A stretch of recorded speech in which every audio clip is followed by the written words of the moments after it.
comienzo esta edición de Foro Ser Cantabria. Gracias. Bienvenidos a esta nueva edición del foro que organiza la cadena Ser en nuestra comunidad autónoma. Un foro que queremos centrar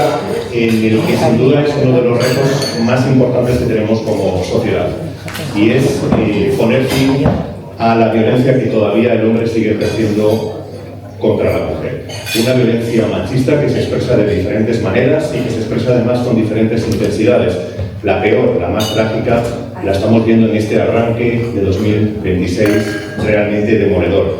que nos está dejando en poco más de 2 meses y medio 14 mujeres asesinadas por sus parejas o exparejas y 3 menores asesinados también en una cruel violencia vicaria. Hemos elegido para este foro a una de las personas que más tiene que decir, que más sabe sobre esta materia en todo el país, como es María Eugenia Prendes. Ella es la fiscal delegada de violencia de género, contra la violencia de género, de la Fiscalía General del Estado. María Eugenia Prendes, buenos días. Gracias por acompañarnos.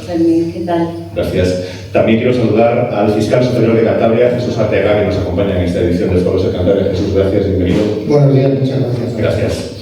Esta edición estaba prevista celebrar el pasado 5 de marzo, pero decidimos, de común acuerdo con la ponente, aplazarlo para mostrar también nuestro dolor y nuestro respeto por el fallecimiento de 6 jóvenes en la tragedia del Bocal. Un dolor, un respeto que reiteramos, doy por hecho de todos los que estamos aquí presentes y que queremos trasladar a las familias de las 6 víctimas mortales.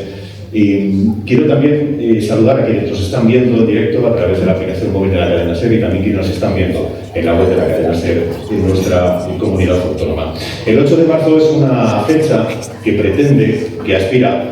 a visibilizar aquellos aspectos que todavía están suponiendo un freno para la igualdad real y efectiva entre hombres y mujeres. Hay un elemento que supone mucho más que un freno, como es el asesinato de una persona, el asesinato de una mujer a manos de su pareja o su expareja. Por eso, tristemente, este es un tema de actualidad y más en el arranque del 2026 que estamos comentando. Pensamos que no hay tiempo que perder, que no podemos perder ni un minuto, que no podemos retroceder ni siquiera para coger impulso. La realidad apremia, la realidad exige medidas, porque además estamos viendo una realidad a través de las redes sociales, a través de la calle, a través de determinados medios de comunicación, a través también de la política. Estamos viendo que no solamente hay una parte de la sociedad que está empeñada en poner freno, sino que hay una parte de la sociedad que está empeñada en volver atrás, en recuperar determinados modelos de mujer sometida al hombre. Por eso sigue siendo necesario que abordemos y que busquemos soluciones al problema que tenemos. Nuestra ponente ha elegido como título para su intervención Pasado, presente y futuro de la Ley Integral de Protección de las Mujeres, 2 décadas de avance contra la violencia de género. Voy a hacer, antes de darle la palabra a María Eugenia Prendes, un repaso muy rápido. Tú me corriges si digo algo que no es correcto, ¿vale? Un repaso muy rápido a su trayectoria. Ingresó en la carrera fiscal en 1988 en la Fiscalía de Sevilla, dio salto posteriormente a la Fiscalía de San Sebastián y en 2012 asumió la Fiscalía Delegada de Violencia de Género de Asturias, un cargo que marcó definitivamente su especialización. Posteriormente no llegó ni un año ni tan siquiera fiscal superior de Asturias antes de ser nombrada fiscal de sala contra la violencia de género. Por cierto, un nombramiento que obtuvo el respaldo unánime de todo el Consejo Fiscal, lo que es un gesto que subraya, avala sin lugar a dudas el prestigio de nuestra ponente. Como en cada foro, la estructura es la misma: intervención inicial de la ponente y luego turno de preguntas en el que todos ustedes pueden participar. Tienen en sus mesas una tarjeta en la que, si lo desean, pueden escribir una pregunta y nos las acercarán hasta el escenario para trasladársela a María Eugenia Prendes. Así que, María Eugenia, cuando quieras, tienes la palabra. Muchas gracias y buenos días a todos y a todas. Intentaré ser breve, aunque el pasado, presente y futuro de la Ley 1/2004, la Ley Integral para la Protección contra la Violencia de Género, desde luego que todavía ha recorrido mucho, pero todavía le queda camino. Bueno, para muchos, permanecer a salvo consiste en cerrar puertas y ventanas, evitar los lugares peligrosos. Para otros, no hay escapatoria posible, porque la amenaza de la violencia violencia está detrás de esas puertas, oculta a los ojos de los demás. Esto lo dijo Gro Harlem, directora general de la OMS, en 2002. Y sí que, como decíamos, han pasado ya 22 años desde que se aprobó esta ley 104, la llamada ley integral. Por eso es una buena ocasión para ver qué logros se han conseguido, pero también para ver qué tareas nos quedan pendientes, porque sí que suscitó consiguió grandes objetivos, pero también se esperaba todavía más, y sobre todo hubo mucha resistencia que a día de hoy todavía, aunque haya sido una ley que fue conformada y fue aprobada con el consenso de todos los grupos políticos, sí que su aplicación práctica provocó y sigue provocando todavía muchas resistencias.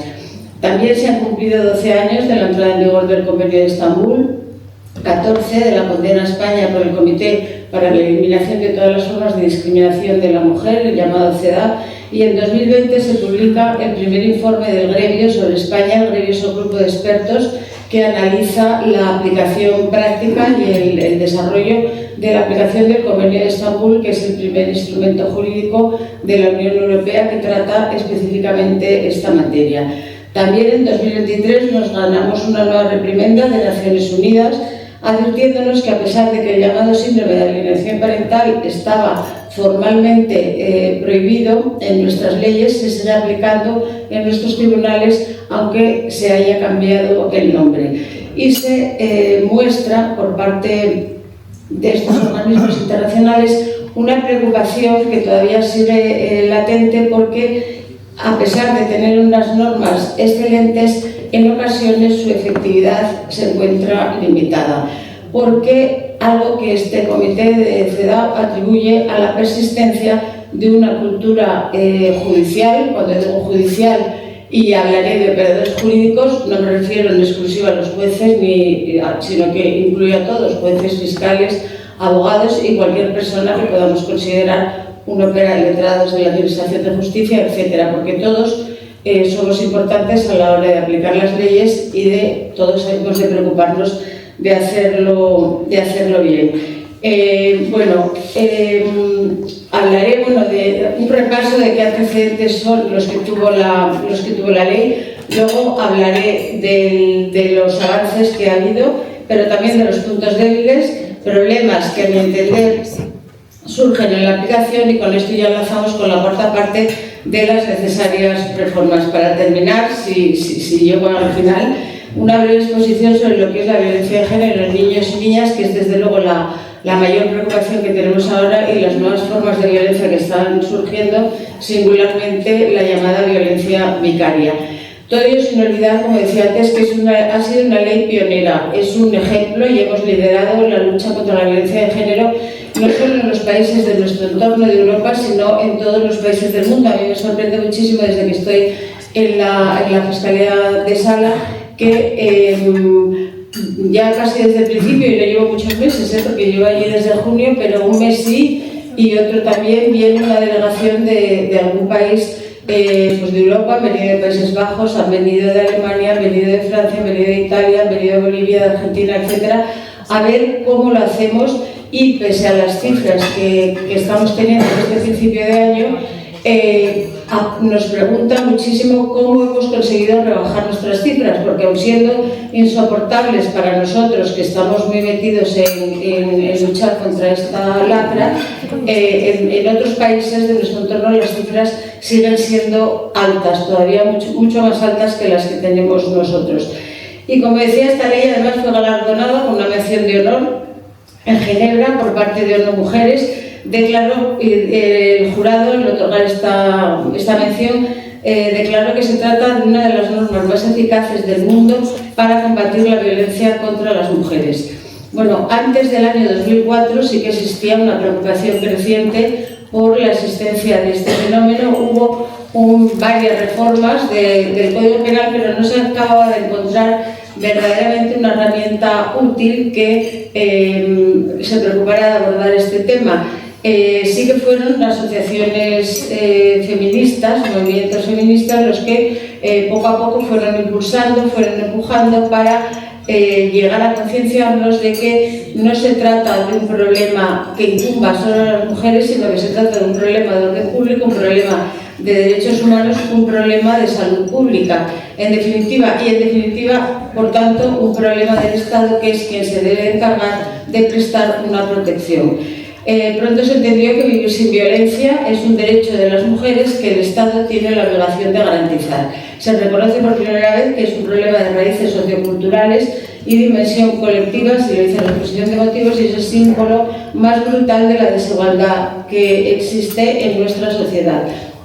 Sí que fue una ley innovadora, como decía antes, pero cuando en 2014 celebramos los 10 años de su vigencia y lo hacíamos ratificando el Convenio de Estambul, que mencionaba antes y que entró en vigor en agosto de ese año,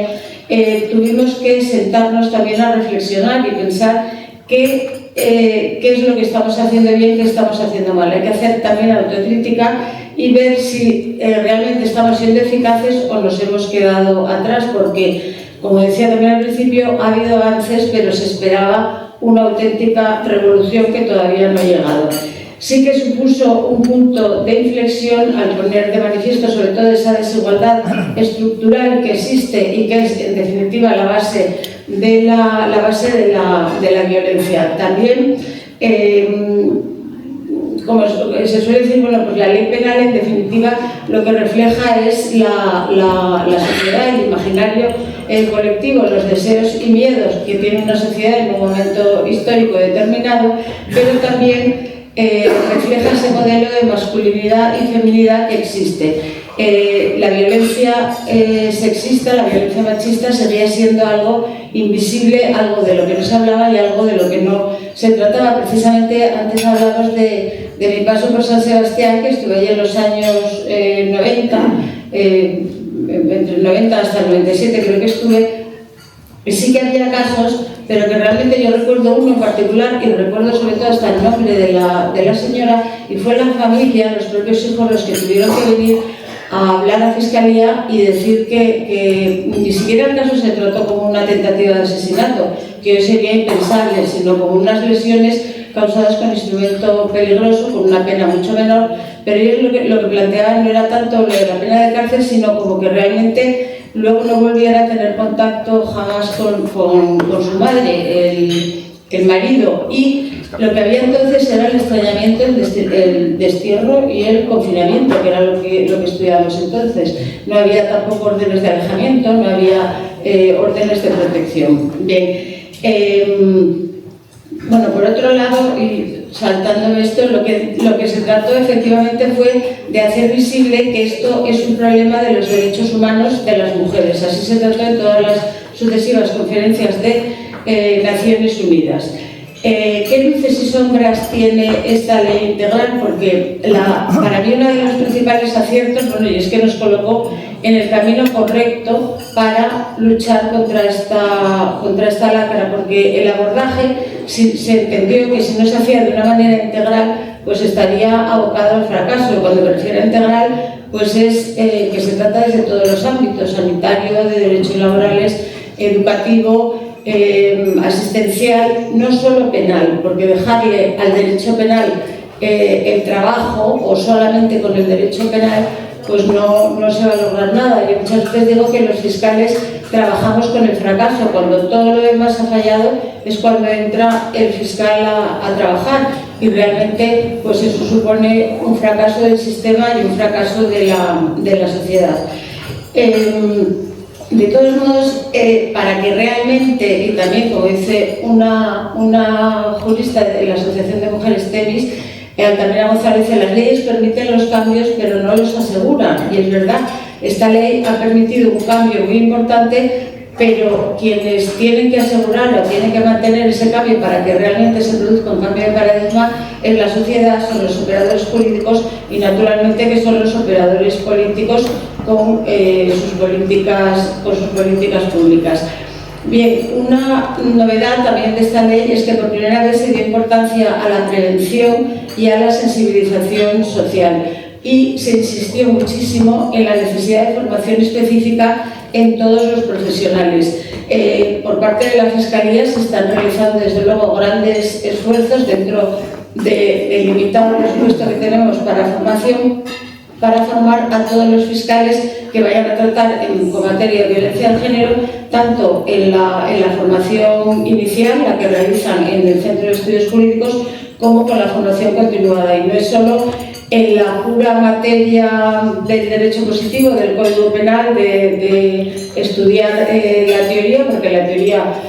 todos nos la podemos saber, sino en una formación específica para saber ver qué hay detrás, una formación específica en esta materia de violencia de género, para poder advertir pues las vulnerabilidades de las víctimas a las que nos enfrentamos, etc. No es simplemente tener una sensibilidad o una empatía. La gente sí que se suele hablar mucho de que hay que ser empáticos, y yo pienso que aparte de eso, lo que hay que ser es profesionales. También en una mesa redonda he estado una vez con un jefe de servicio del Hospital de Asturias, y él contaba que siempre les decía a sus alumnos, siempre tenía médicos residentes y esto, y siempre les decía que el ojo solo ve lo que la mente conoce. Y entonces, si no tenemos formación, si no conocemos, si no sabemos que una mujer que acude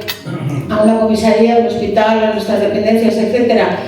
puede estar según en qué ciclo esté de la violencia, si no tenemos esa formación adquirida y esa experiencia, por muy empáticos que seamos, pues no lo vamos a poder hacer, y desde luego tampoco puede quedar al albur de que con quien te encuentres de primeras sea una persona más o menos sensible. Lo que tienes que encontrar es con un profesional que esté perfectamente formado y que sepa dar una respuesta eficaz en la medida de lo posible al problema que se plantea.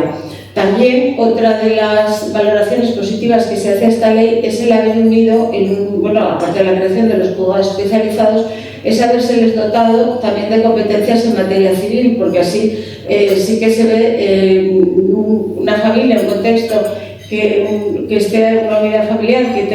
esté atravesada por un problema de violencia, que se vea y que se intente solucionar el conjunto, no que vaya el derecho penal por un lado y el derecho de familia por el otro, cuando realmente cada vez vemos más que están indisolublemente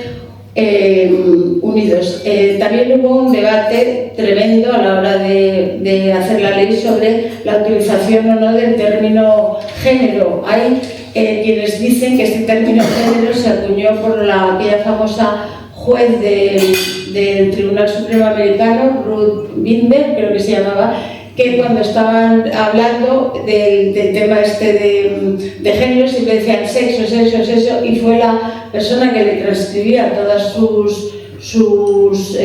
charlas y esto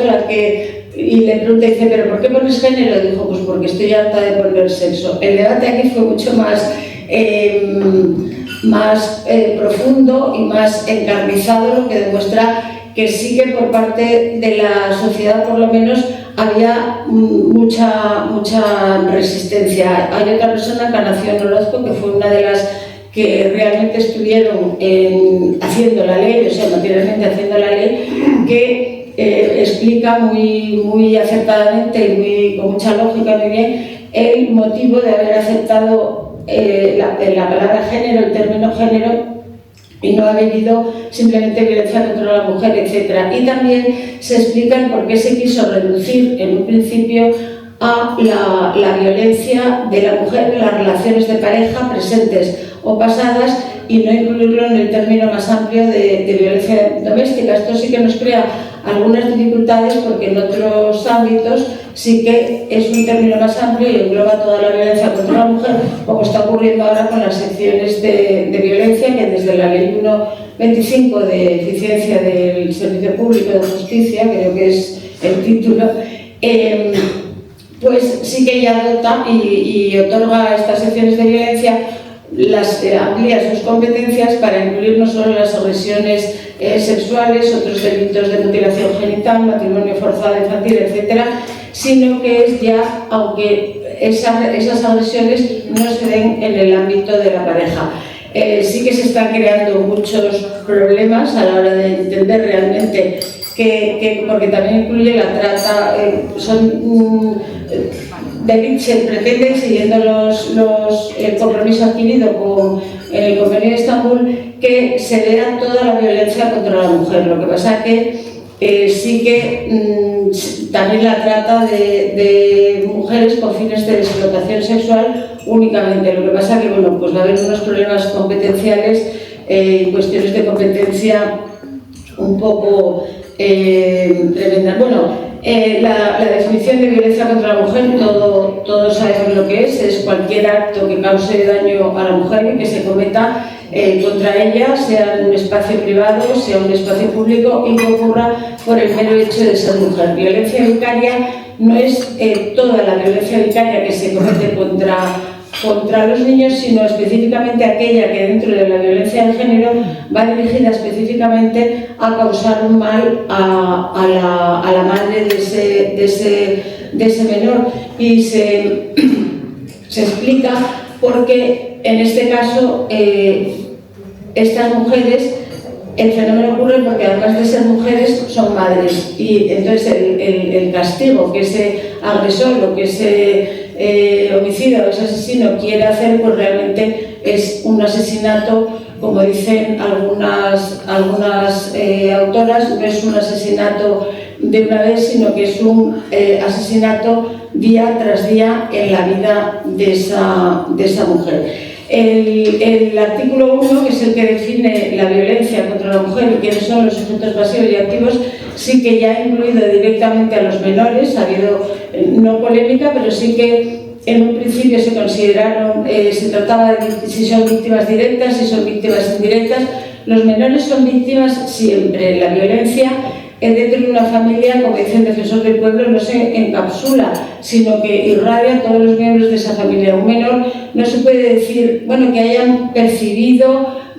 presenciado, y no me acuerdo del otro verbo, pero es del estilo como si el menor pudiera estar metido en una cápsula dentro de su casa y no oye pues ruido de muebles, ruido de cristales rotos, gritos, etcétera. O sea, todo eso necesariamente se tiene que percibir y necesariamente tiene que ver, pues eso, las caras, los gestos, todo esto que ocurre en un contexto de violencia y que le causa miedo. Por tanto, los menores y los niños y las niñas siempre han sido, número uno, víctimas de violencia de género, y como tales hay que tratarles, lo que significa que si queremos proteger a las madres, que su mayor interés siempre va a ser proteger a los hijos, tenemos que proteger a estos. Y si queremos proteger a los hijos, también tenemos que proteger a sus madres. Se dice que el interés superior del menor, concepto jurídico indeterminado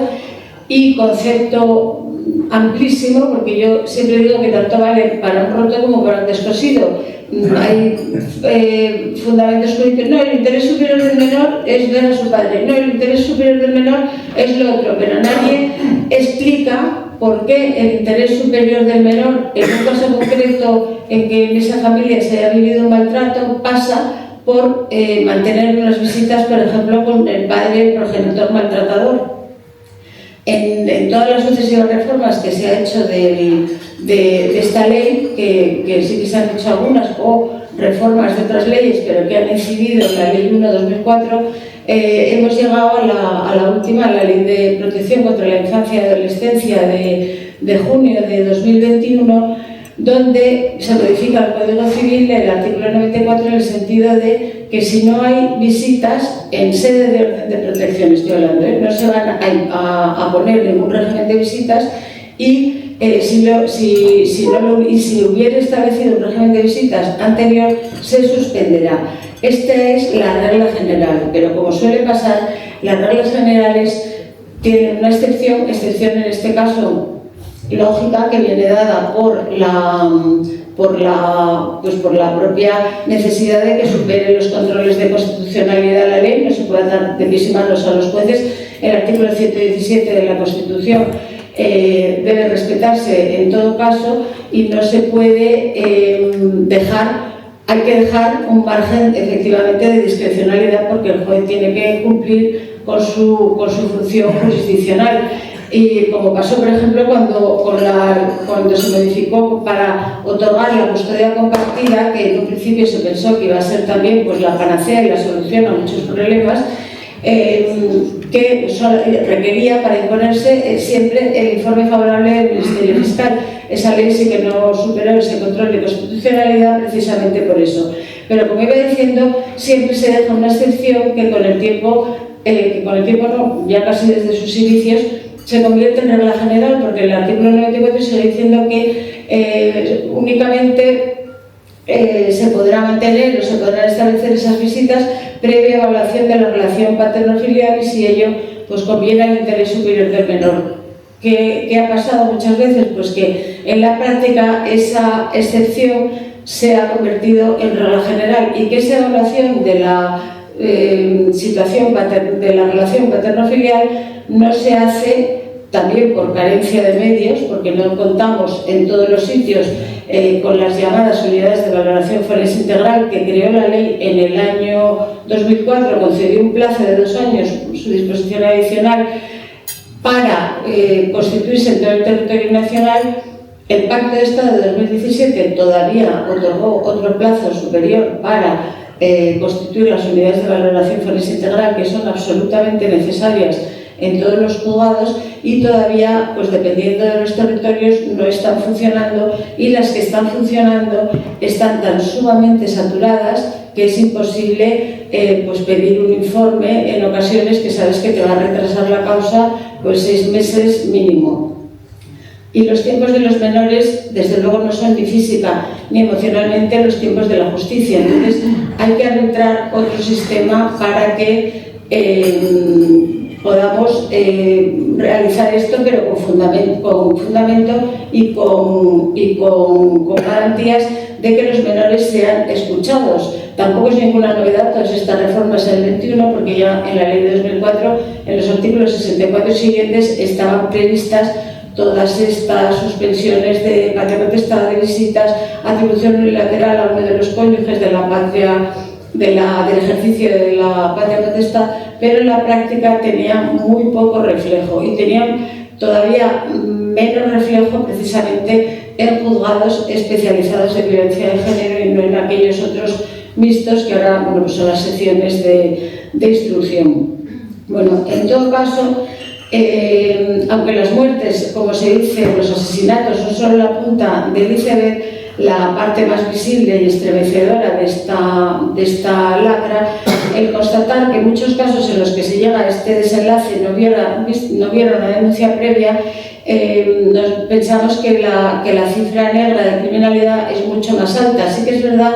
que ahora, y siempre se pregunta, sí que desde enero hasta ahora, en todos los asesinatos que ha habido, sí que ha habido en algunos de ellos denuncia previa. Entonces se dice, bueno, ¿y qué ha fallado si se anima a las mujeres a denunciar pero luego no se las protege?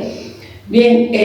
cuando una mujer denuncia, lo que hace es cerrar una puerta o intentar cerrar una puerta a un pasado de maltrato y empieza otro camino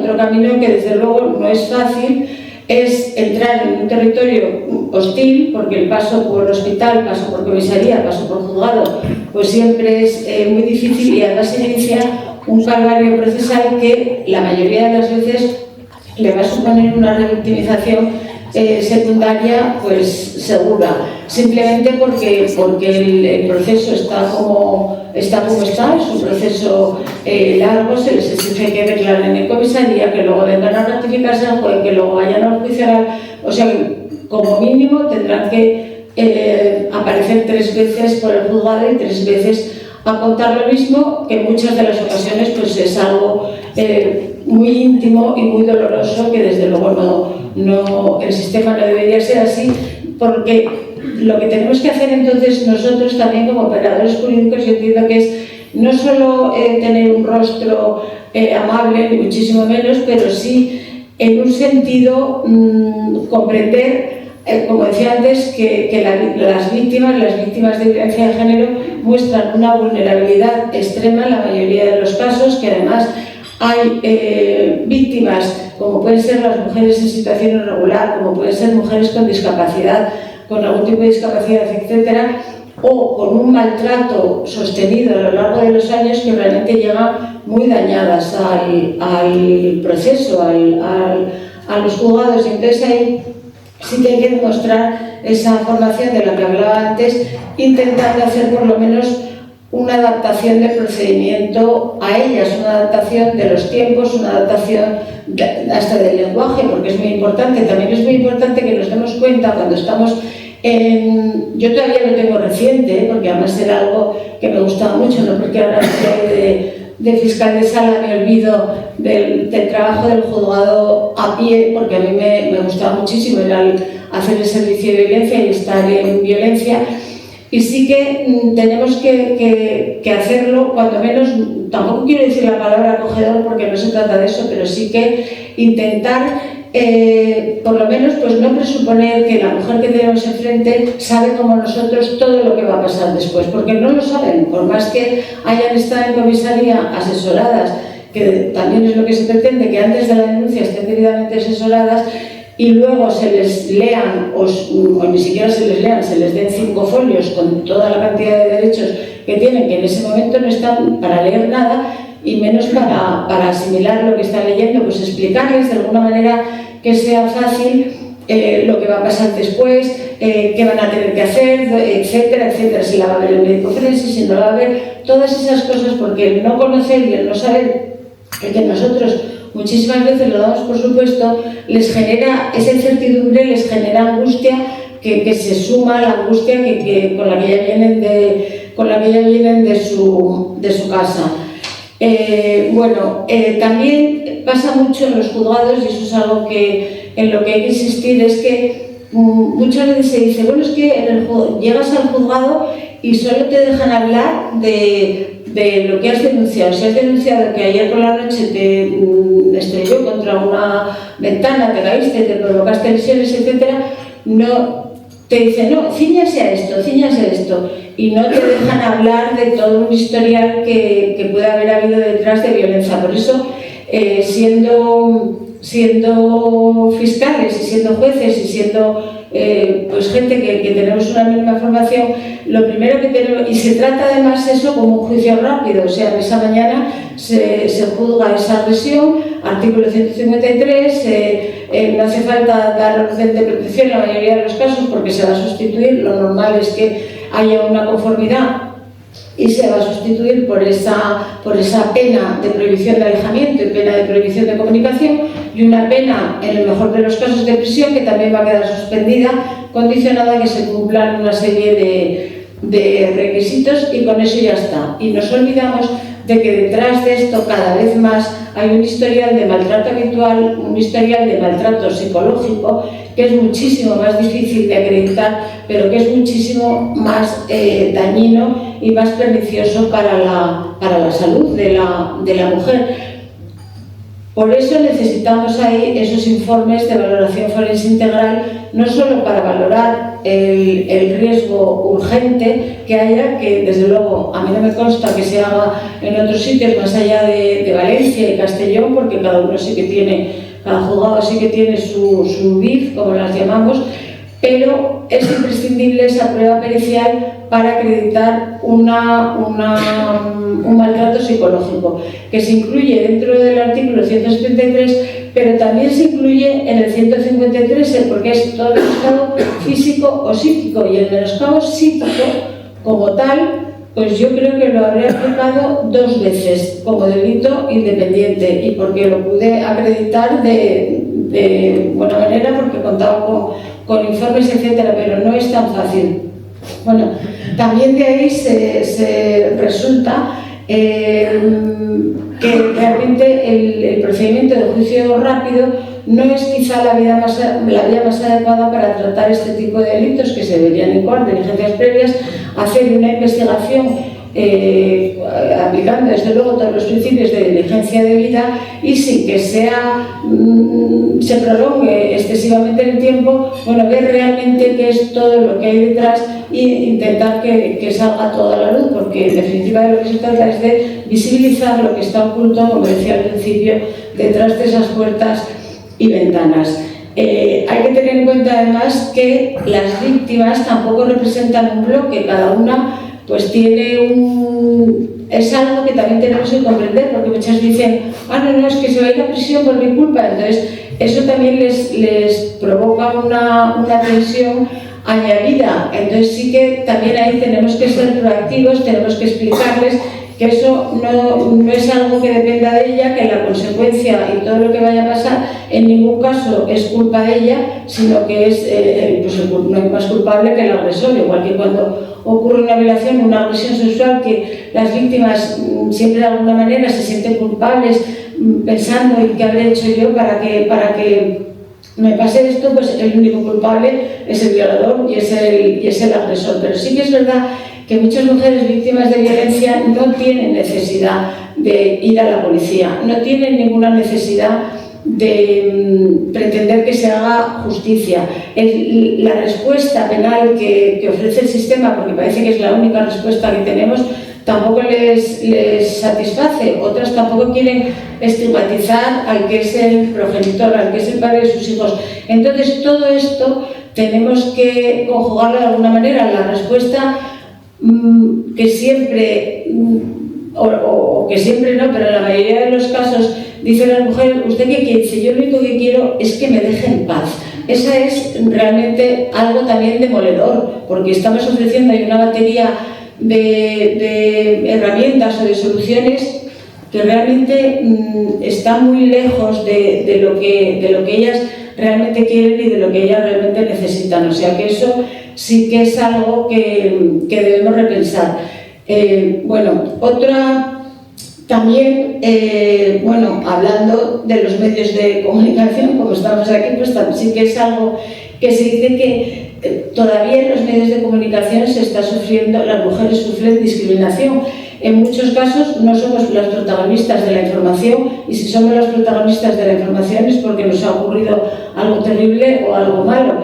La publicidad sigue transmitiendo una imagen totalmente sexista y muy estereotipada de las mujeres con un determinado rol social y que está muy alejada de nuestros intereses. La perspectiva de género, o la falta, mejor, de perspectiva de género, algo de lo que ahora se habla mucho, que es esta de la perspectiva de género, que yo todavía tengo algún compañero que me dice: es que por mucho que lea no lo acabo de entender. Digo: pues mira, no te mates, porque si no lo entiendes ahora, a estas alturas de tu vida no lo vas a entender nunca. O sea que vale más que lo dejes. Pero yo insisto muchísimo en este tema de la perspectiva de género, porque es una herramienta metodológica, es una herramienta para ver si en una situación desigual, pues hay que aplicar esto para, no solo para interpretar la ley, sino también para aplicarla. Y es muy útil en muchísimos asuntos. Una de las pioneras es una magistrada de lo social, Gloria Pollatos, que fue la primera que hizo una sentencia elaborando, donde aplicó perspectiva de género y perspectiva de infancia en relación con una mujer que tenía que estar, pues no sé si era menos tiempo o tener un horario distinto, y no se lo permitían precisamente porque tenía que atender a sus dos hijos. Esa también es otra de las formas de que se advierten de discriminación de las mujeres en lo laboral, porque sí que es verdad que las mujeres hemos salido a trabajar y nos hemos incorporado al mundo laboral, pero se nos sigue discriminando muchas veces porque seguimos prestando cuidados y seguimos atendiendo a nuestra familia, porque de otra manera tampoco tienes quien lo hagas, y desde luego esos cuidados deberían universalizarse y en ningún caso pretendo yo que las mujeres dejemos de cuidar, porque me parece muy importante, y el aprendizaje que nosotros tenemos para esos cuidados, que es social, no es biológico en ningún caso, sí que es un aprendizaje social, sí que es algo muy importante a la hora de conformar nuestra manera de ser. La violencia genera violencia, el cuidado genera cuidado. Pero sí que es verdad que luego, como digo, se nos sigue discriminando. Por eso hubo un estudio en el año 89 en Michigan, y veían que había una tendencia judicial a otorgar la guardia y custodia en procesos civiles, a otorgar la guardia y custodia a los padres, progenitores varones, cuando la mujer tenía una carrera profesional brillante, pese a que la mujer, y pese a haber tenido esa carrera profesional brillante, hubiese estado también a cargo de sus hijos durante todo el tiempo. Pero si el padre prestaba la mínima atención, pues ya se consideraba suficiente, lo que viene a demostrar otra vez los distintos estándares que tenemos, y con esto ya creo que voy a acabar, que tenemos para valorar a uno y otro. Yo también iba al juzgado de familia y efectivamente tú preguntabas al padre pues qué comía el bebé, que igual tenía 8 meses o así, o iban al colegio, si sabían el curso o si sabían ya el nombre de la tutora, nos parecía la bomba. Estoy hablando de hace mucho tiempo, y en cambio la mujer tenía que saber todo, y como tomarse una pastillita para dormir porque ese divorcio le estaba sentando fatal a la pobre, que era lo normal, pues ya se la consideraba una inestable o un poco histérica, pues los niños no van a estar bien con ella. Bueno, con todo esto lo que quiero decir es que queda mucho camino por recorrer, y que espero que lo recorramos sin mucha penalidad y sobre todo sin muchas cifras horribles como estamos viendo ahora. Muchas gracias por su atención.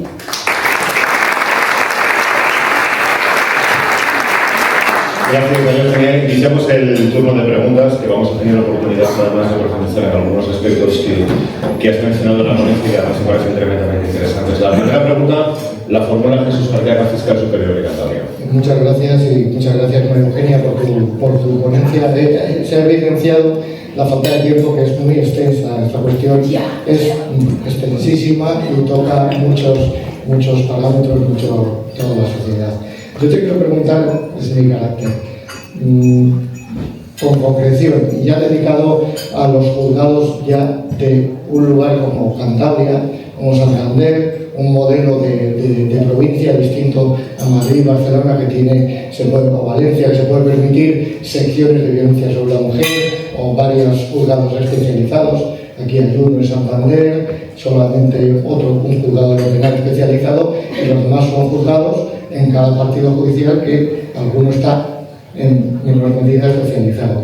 Pero a raíz de sobre todo lo que has dicho de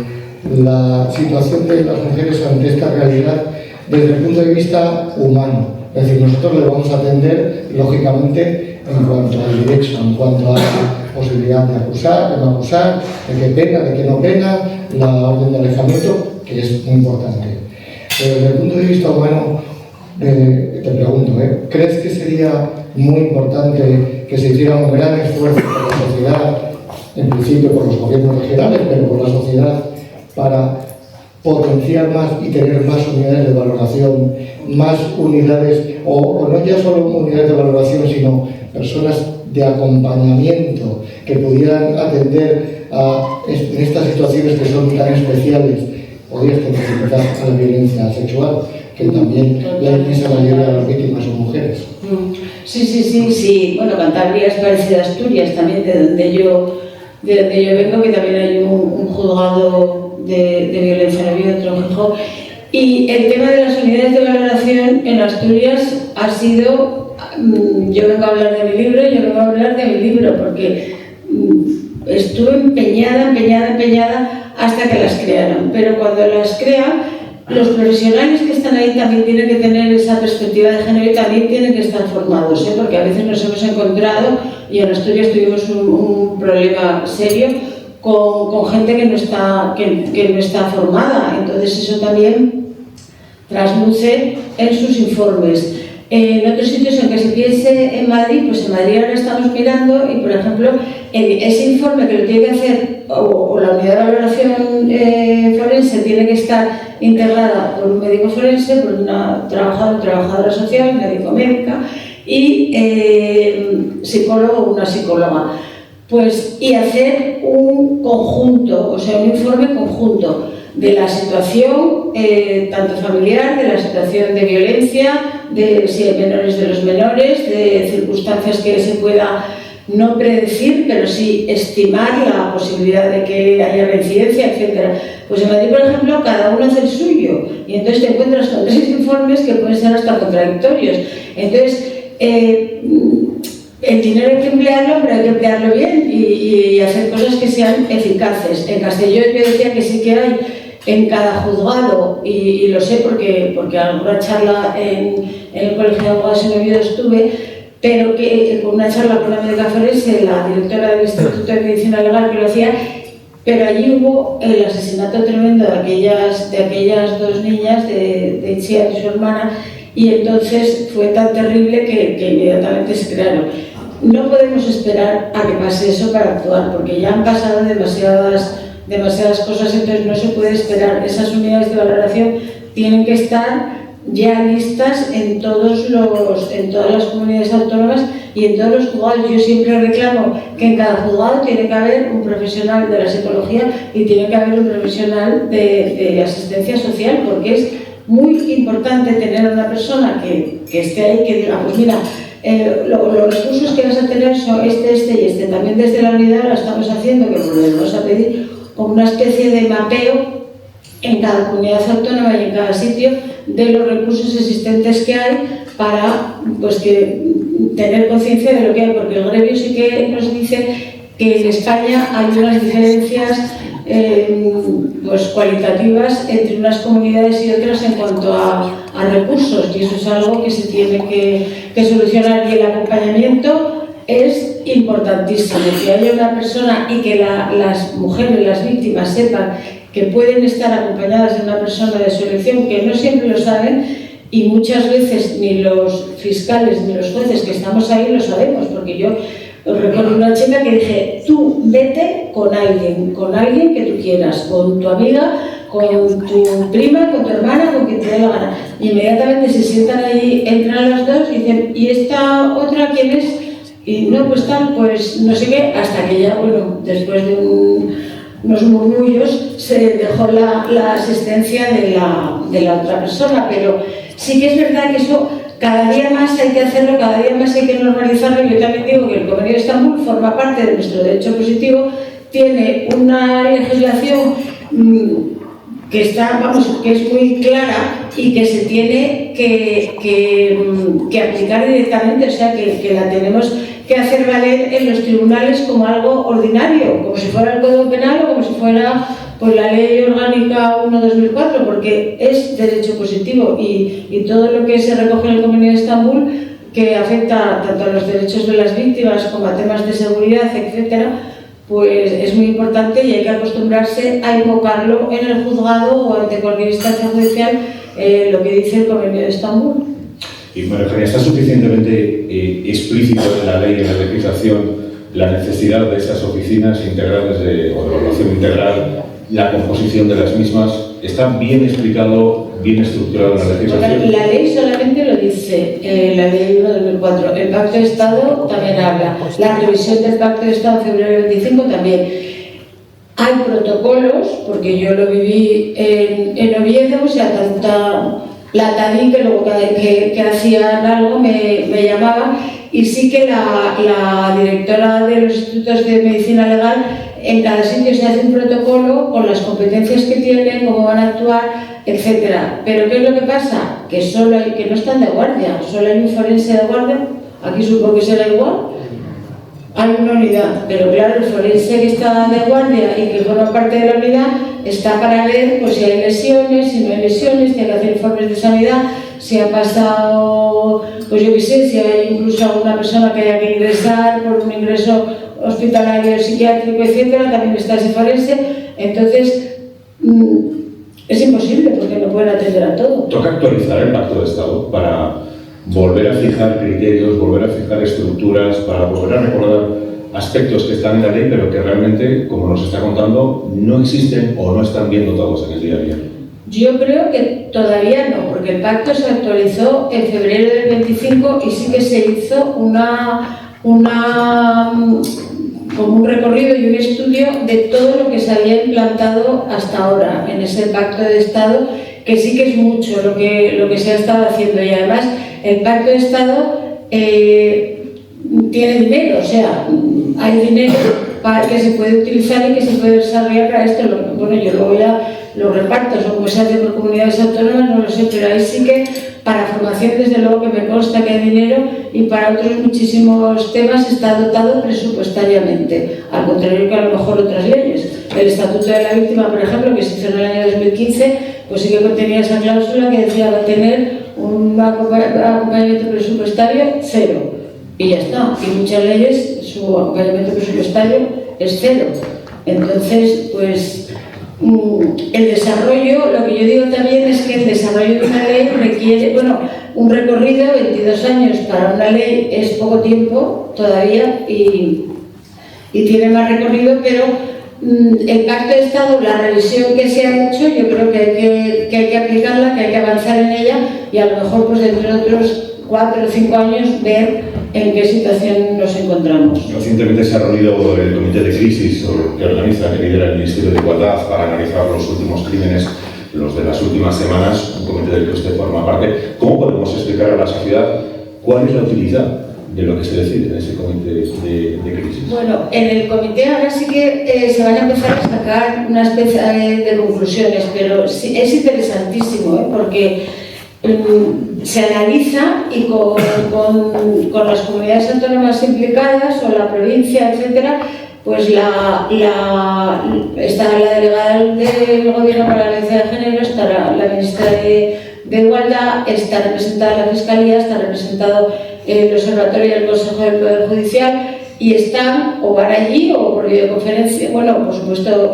los Policía Nacional, quienes llevan Biogen, Guardia Civil, todo el mundo. Y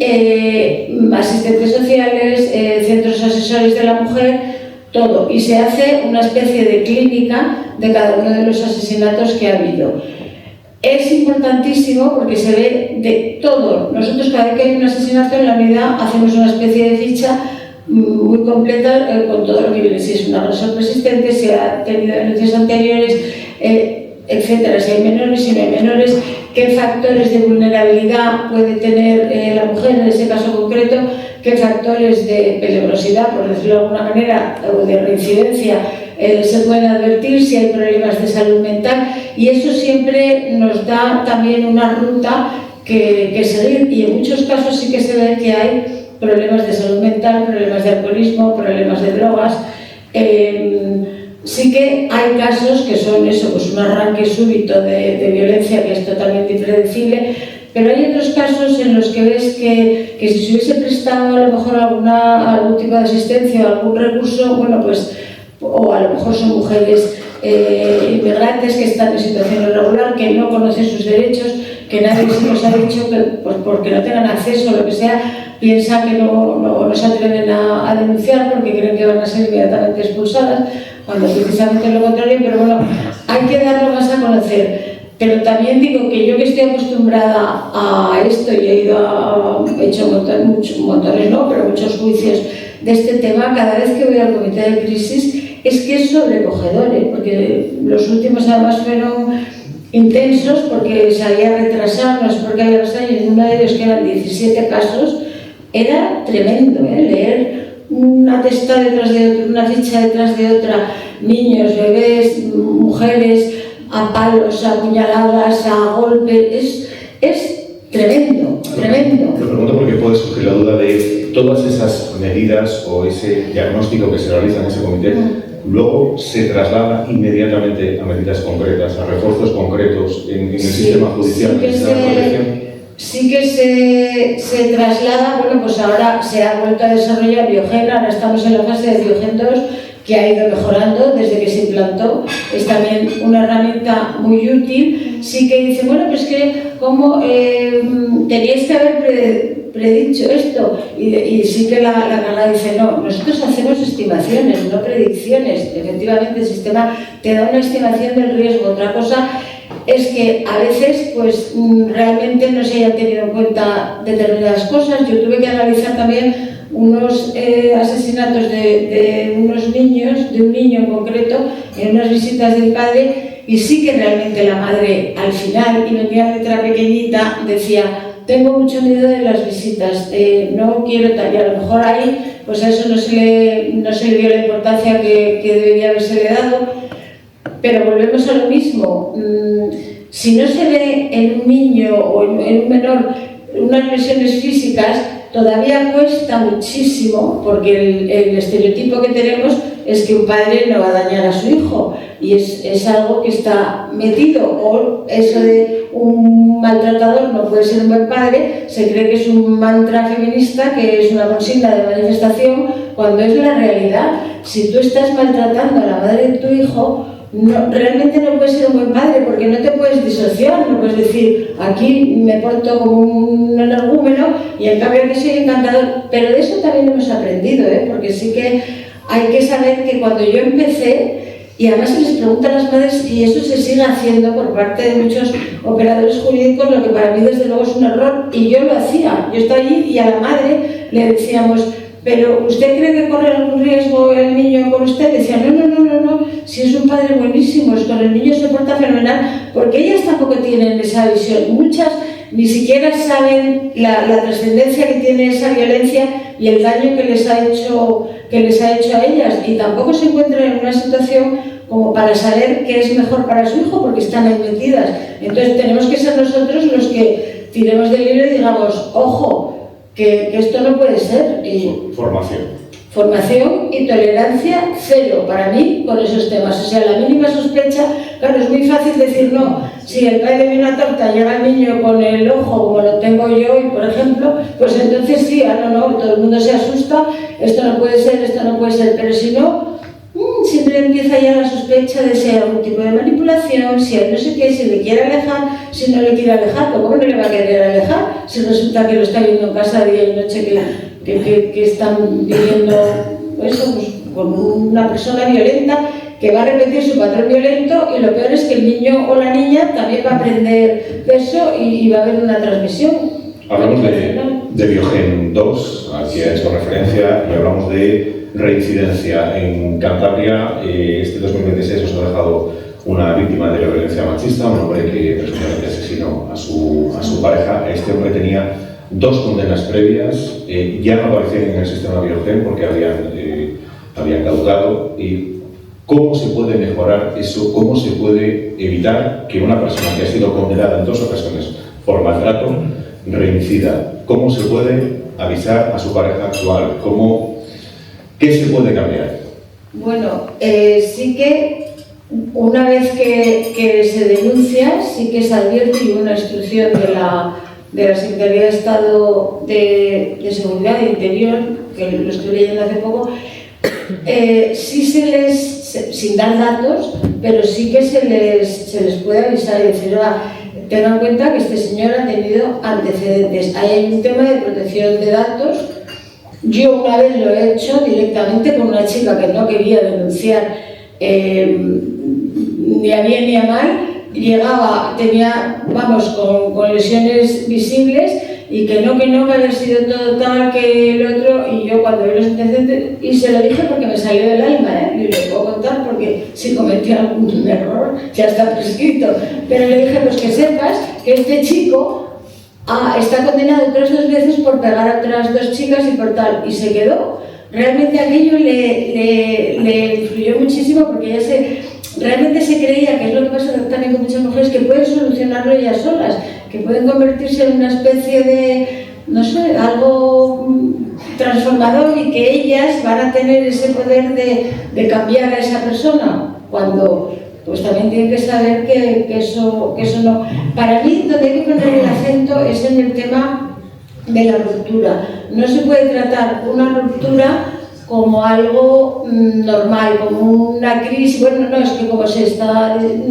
divorciando, pues es una crisis, un divorcio mal gestionado. No, ahí hay un peligro real, porque eso sí que actúa como un detonante en casi todos los casos. Cuando analizas también en el comité de crisis, había una situación de ruptura. Eso es en ese momento yo creo que es donde hay que poner el acento.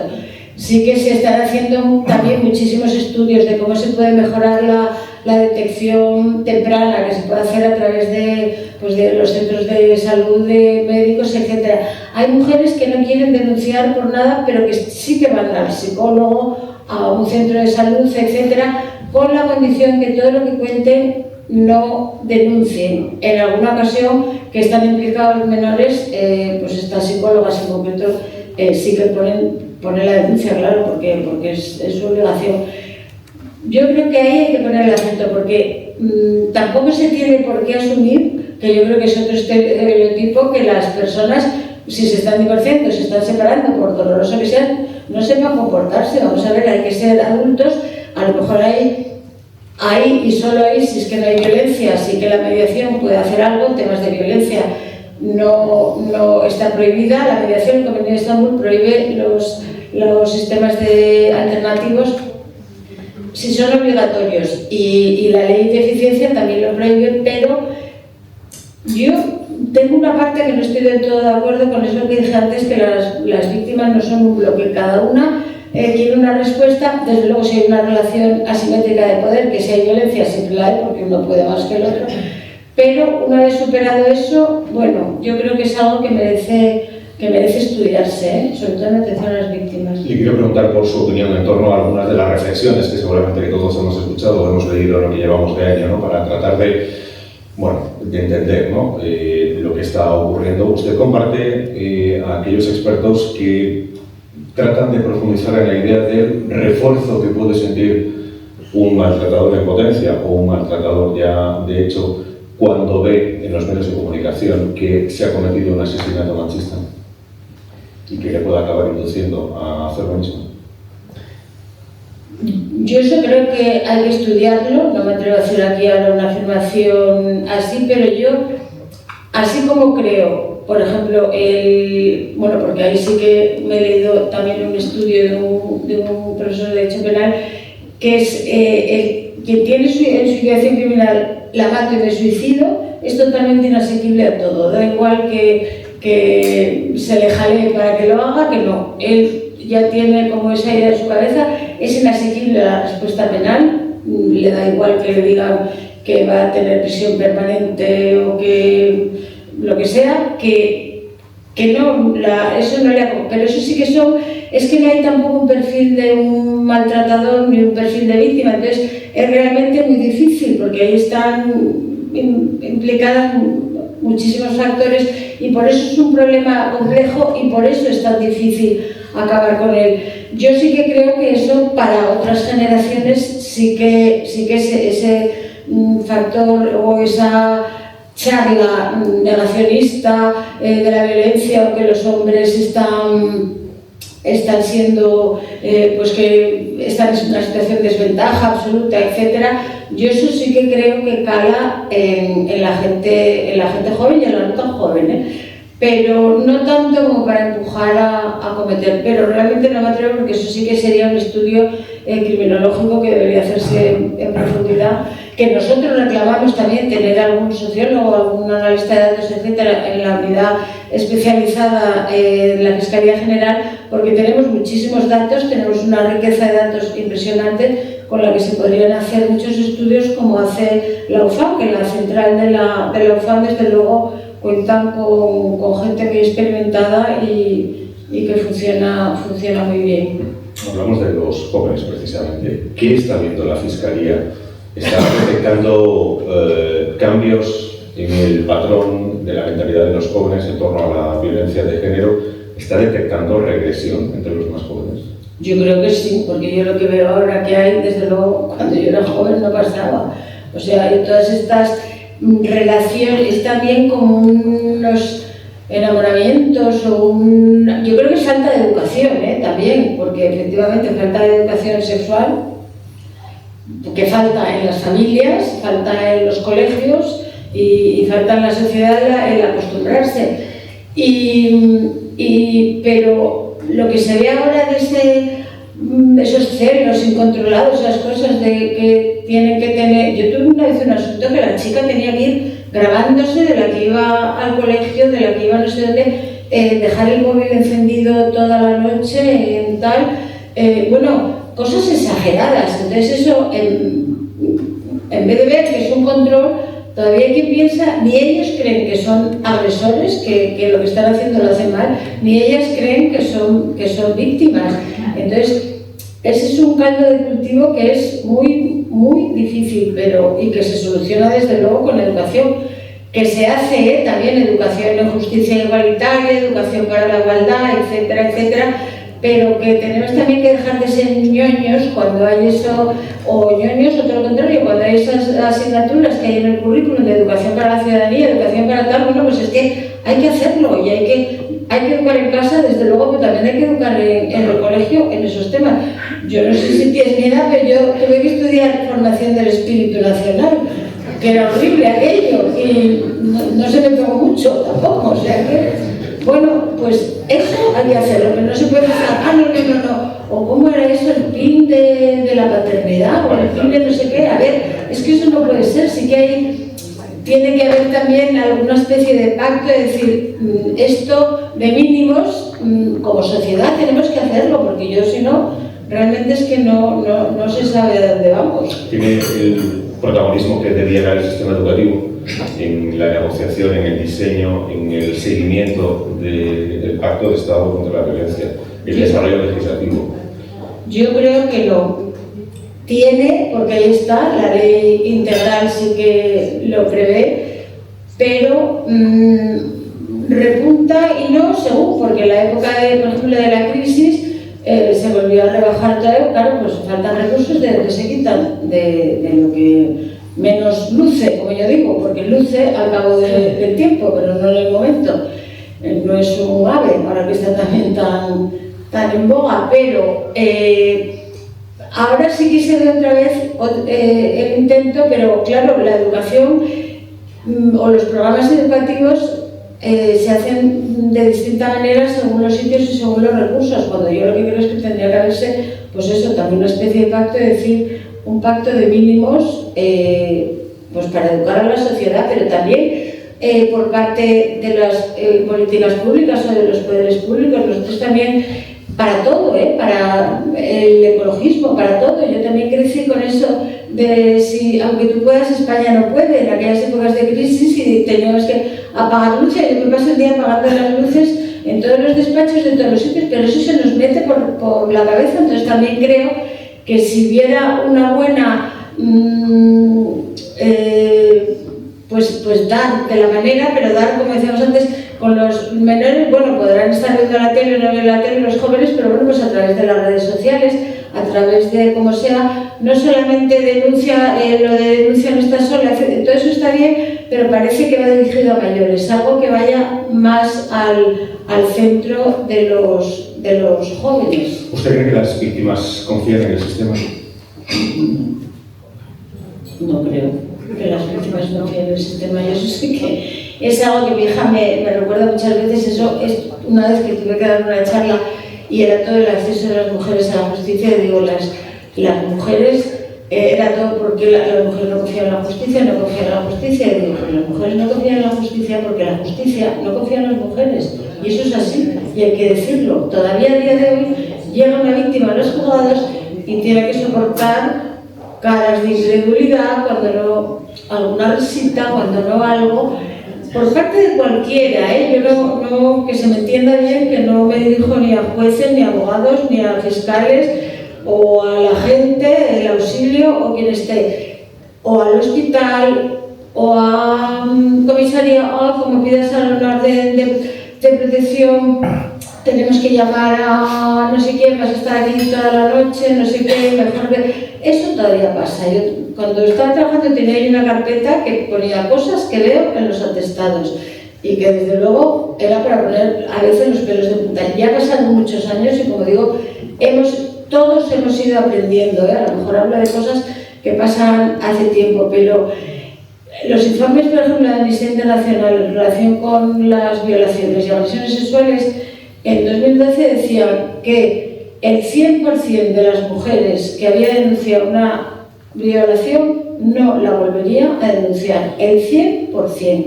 Y no es por lo que le pase en ese momento, sino como muchas dicen,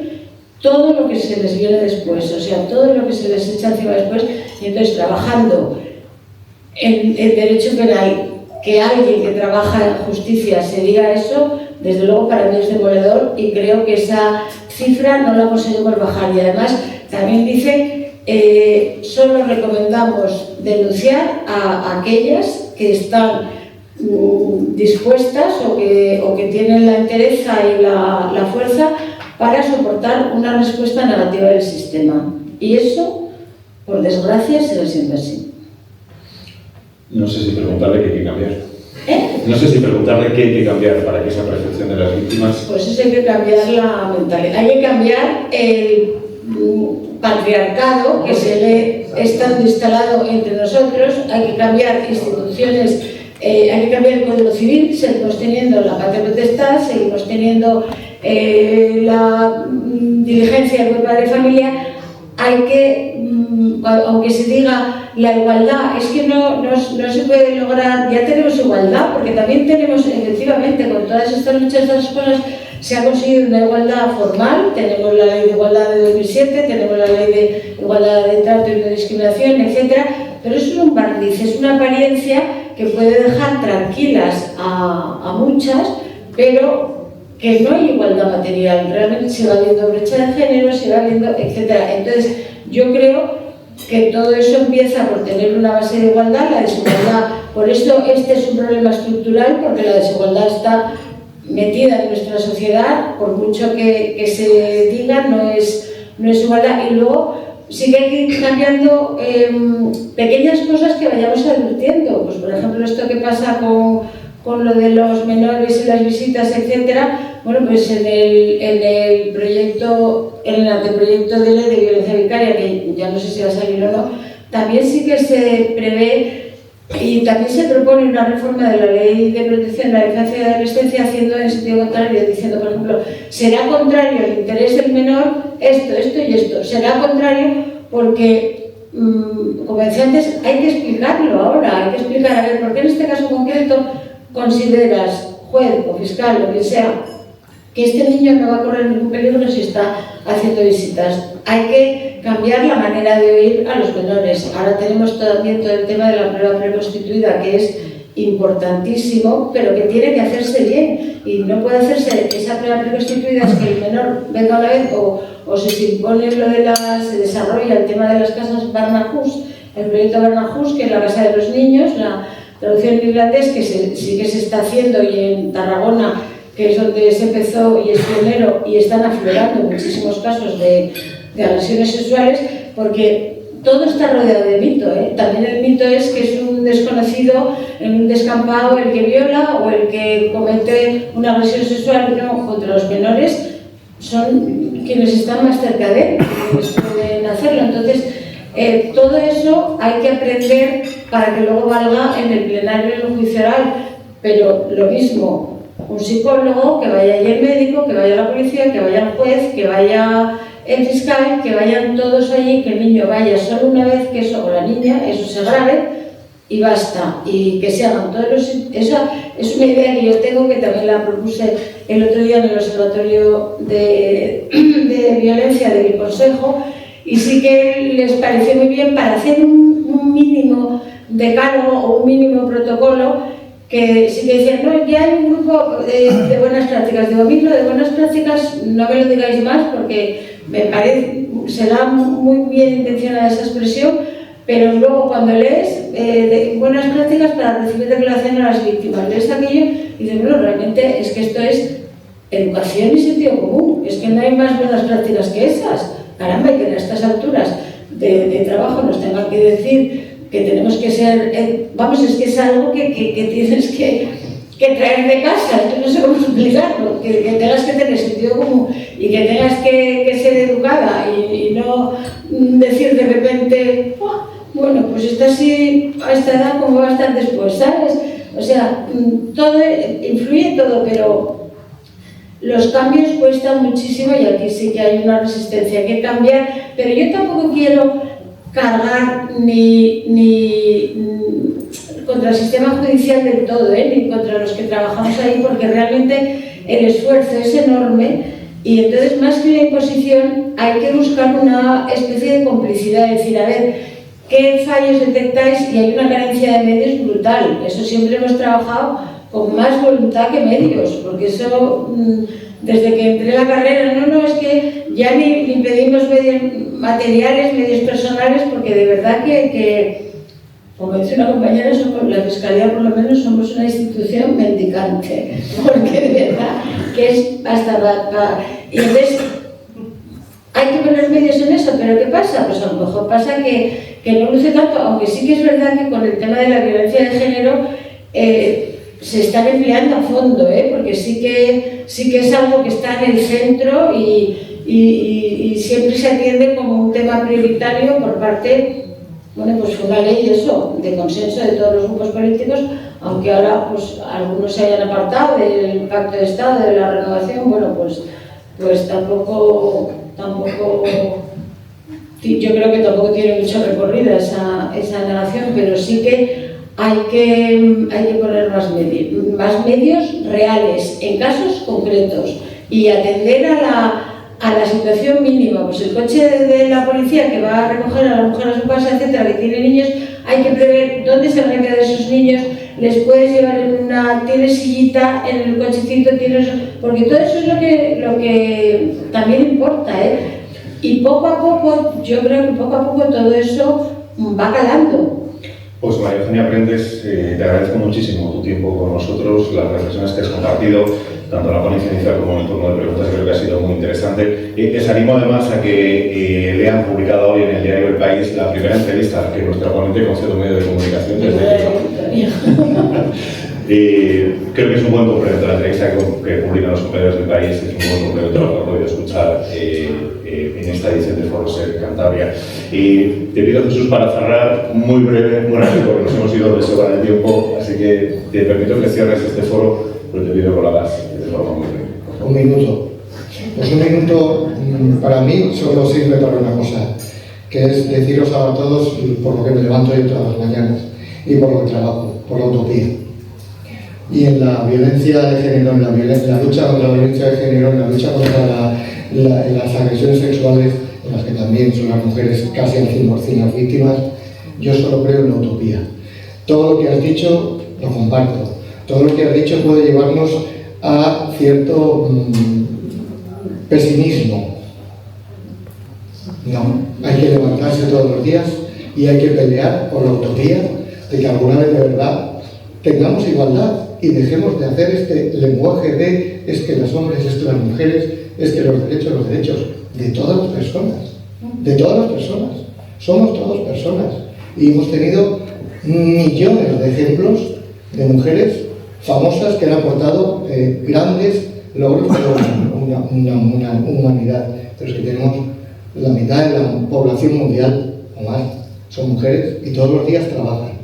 por todos nosotros, por ellas y por sus hijos. Muchísimas gracias. Jesús. María Eugenia Prendes, fiscal de Sada, coordinadora contra la violencia de género de la Fiscalía General del Estado. De nuevo, muchísimas gracias. Ha sido un placer.